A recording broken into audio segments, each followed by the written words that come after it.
When did you know, or did you know that your jersey was misspelled?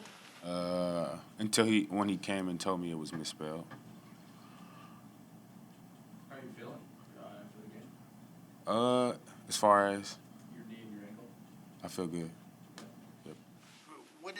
What are the next couple days going to be like for you in terms of trying to make your body feel as good as humanly possible on such a quick turnaround? Just being sure that the time that we do have off, our feet and stuff, be sure that I take advantage of, kind of like speeding up the process, kind of like putting in overtime, um, you know, with my cold tub, and as well as getting my massage therapist, making sure that I can get that under control, and so that we can get that, and just doing the smart things and trying to be proactive, so you don't have to be reactive.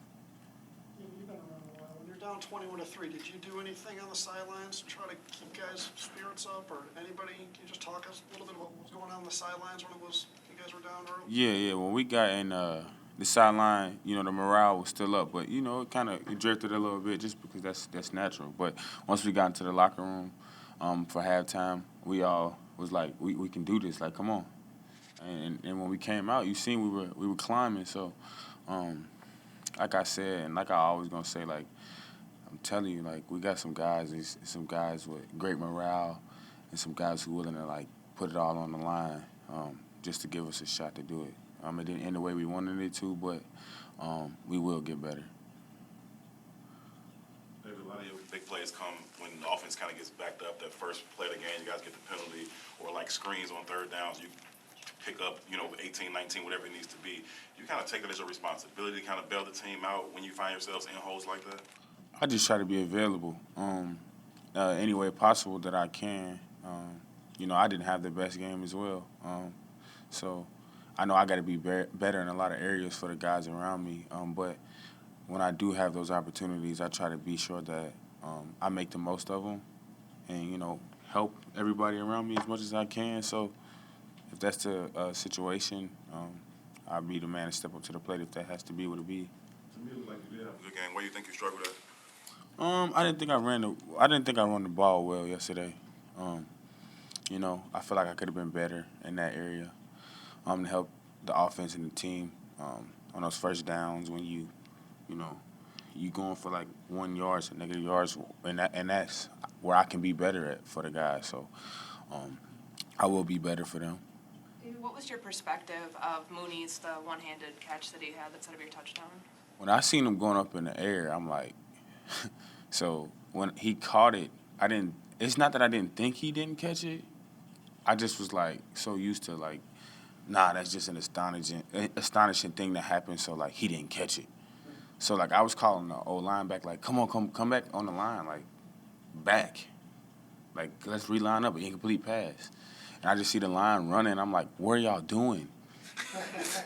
Mooney like, it's a catch. And you see Mooney catch, I'm like, oh my God, he's disgusting. So yeah, like but Moon does that all the time, like in practice. And the way he prepares, like he's always the last one. Him and Justin are always the last people off the field every day, So like when stuff like that happens, it's cool to see, but it doesn't surprise me at all just because of how he works and the kind of human that he is.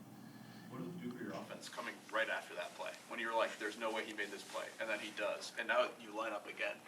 Yeah, that's a spark. That ignited me. That had me like, oh, we got to get in here now.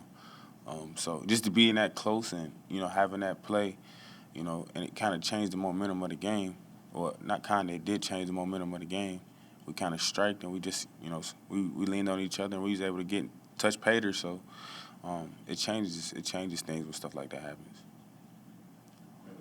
Coach said that he had decided you guys were in 4-down territory, that you were going to go for it on 4th down. Does that change your mentality of the way you hit that hole in the run to say maybe I got to cut this 8 yards in the half and maybe get us in 4th and 3, 4th and 4? Oh, no, I was trying to score.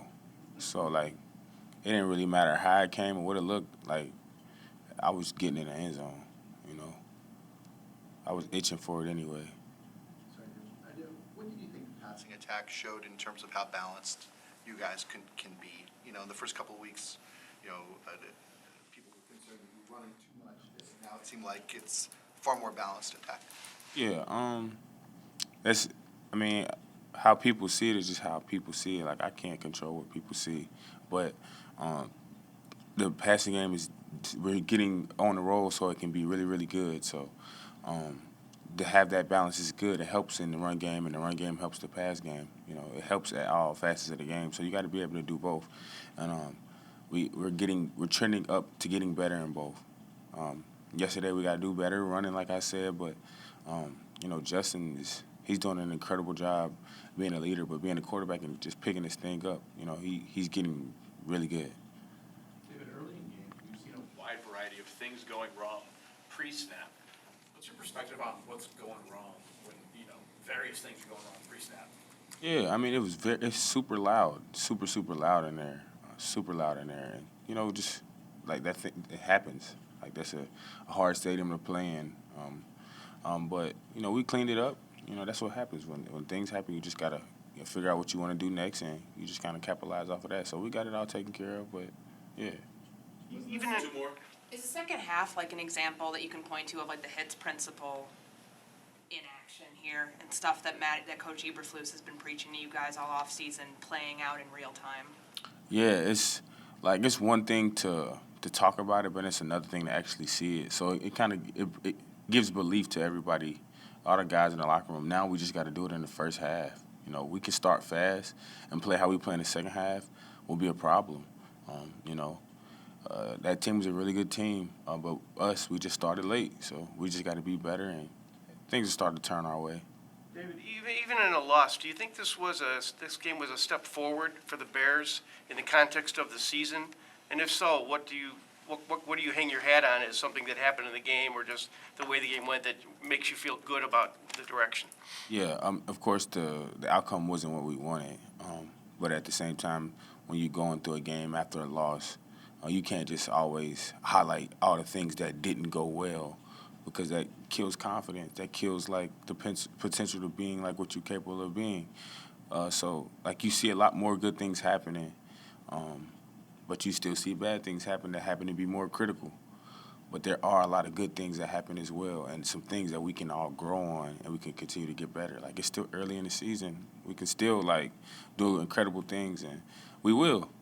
And we just stay completely solid with each other, and we just be sure that we stay grounded throughout this whole thing. It'll be good. Of those good things, what's the best thing? What's the best thing? What do you like? What are you most optimistic about that's happening that you think is a good indicator?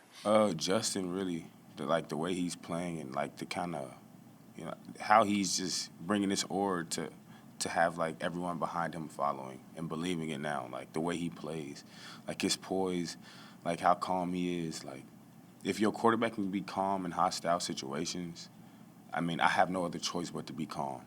You know, because he's the one calling the shots. Like, so if he's out there calm and he's chilling, I got to be the same way. You know what I'm saying? I can't flinch if he ain't flinching. So.